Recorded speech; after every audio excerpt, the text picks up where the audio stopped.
Algunos suponen que hoy en día hay una virtud especial que se atribuye a ser judío en su acercamiento a la fe cristiana. Pero existe un peligro aquí. Hay un judaísmo bíblico que en el Nuevo Testamento exige de todos los creyentes.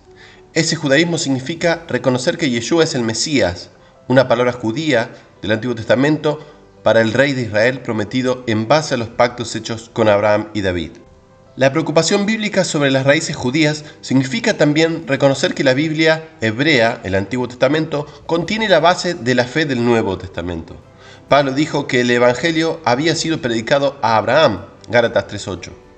Él encontró el Evangelio de Dios en los escritos de los profetas de Israel, Romanos 1:1 y 2. Pablo sabía que Yeshua había venido a reafirmar las promesas hechas a los padres del Antiguo Testamento, Romanos 15:8. Jesucristo, o Yeshua, vino a ser siervo de la circuncisión para mostrar la verdad de Dios. Esto es el Evangelio, para confirmar las promesas hechas a los padres. Todas estas preocupaciones justifican plenamente un trasfondo judío para el Nuevo Testamento. Los cristianos deben estar siguiendo a Yeshua, el judío. Sin embargo, una advertencia está llamando la atención. Es muy fácil dejarse llevar por el concepto de raíces judías y perder de vista el hecho de que Pablo, como agente de Yeshua, enseñó una libertad de la ley de Moisés. El cristianismo no es solo una repetición del judaísmo. Pablo, por ejemplo, considera que la circuncisión en la carne no tiene valor para el cristiano. En Romanos 14, del 14 al 20, Pablo afirma categóricamente que no hay nada impuro en sí mismo y que todas las cosas a la verdad son limpias. Él usa aquí las palabras exactas que se encuentran en los pasajes del Antiguo Testamento que exigen una cuidadosa distinción entre alimentos limpios e impuros. En Marcos 7:19, Yeshua señala que revisó el código que prohibía ciertos alimentos bajo la ley. Yeshua enseñó en Mateo 19:8 que Moisés había permitido el divorcio en ciertos casos para Israel que no eran ideales ni eran absolutos de Dios, sino que Él lo había permitido a causa de la dureza del corazón. Entonces, Yeshua fue a revisar la ley de Moisés en este asunto del divorcio. Hizo un llamamiento a un nivel más temprano y más absoluto para el matrimonio, una norma que Dios había instituido en el Génesis al principio, Mateo 19:8 y 9. Yeshua permitió solo una excepción en el derecho al divorcio y las segundas nupcias: fornicación, es decir, la ruptura del vínculo matrimonial. Por lo tanto, el cristianismo no es solo una continuación del judaísmo con el Mesías como su líder. El Evangelio tiene sus raíces en el Antiguo Testamento, ciertamente, pero la práctica de la fe se revisa bajo los términos del Nuevo Pacto. La circuncisión en la carne se cae.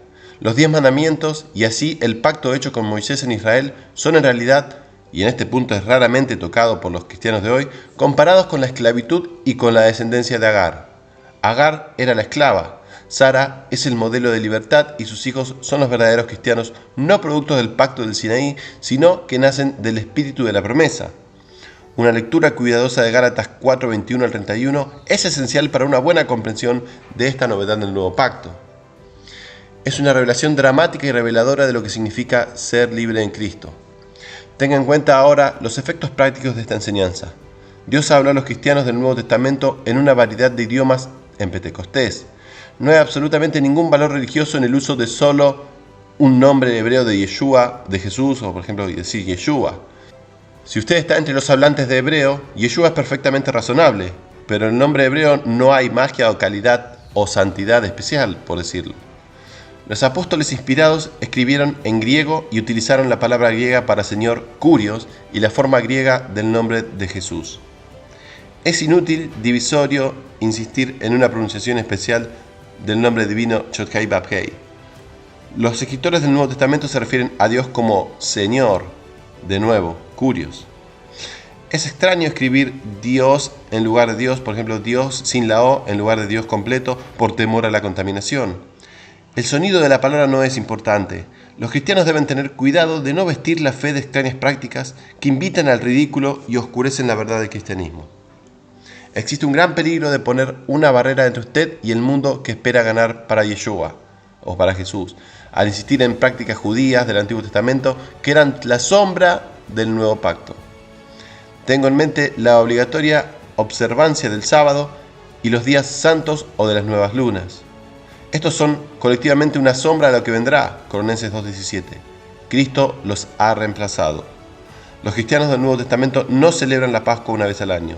La antigua Pascua se convirtió, siempre que la iglesia se reúna, en una celebración de la Cena del Señor. Véase la primera de Corintios 11:17 en adelante. El Evangelio de Juan se refiere a las fiestas del Antiguo Testamento como fiestas de los judíos, como muy improbable que Juan pensó en las festividades mismas como celebraciones cristianas. Acerquémonos pues a la fiesta solemne, primera de Corintios 5:8.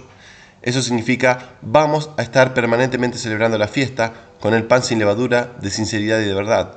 Un buen comentario apuntará al significado del sentimiento continuo del presente del verbo griego vamos a estar celebrando. La sombra de la ley ha desaparecido y la sustancia que se encuentra en Cristo ha tomado su lugar. Por lo tanto, no hay sacrificios de animales. El corazón del ritual judío no es necesario para el cristiano. Así que las raíces judías de nuestra fe están bien, siempre y cuando no vuelvan a caer bajo la ley de Moisés. Este es un asunto serio. Aquellos cristianos que están tratando de guardar la ley de Moisés también corren el riesgo de ser cortados por completos del Mesías. Gálatas 4:30 y 5:4. Los pactos no se pueden mezclar.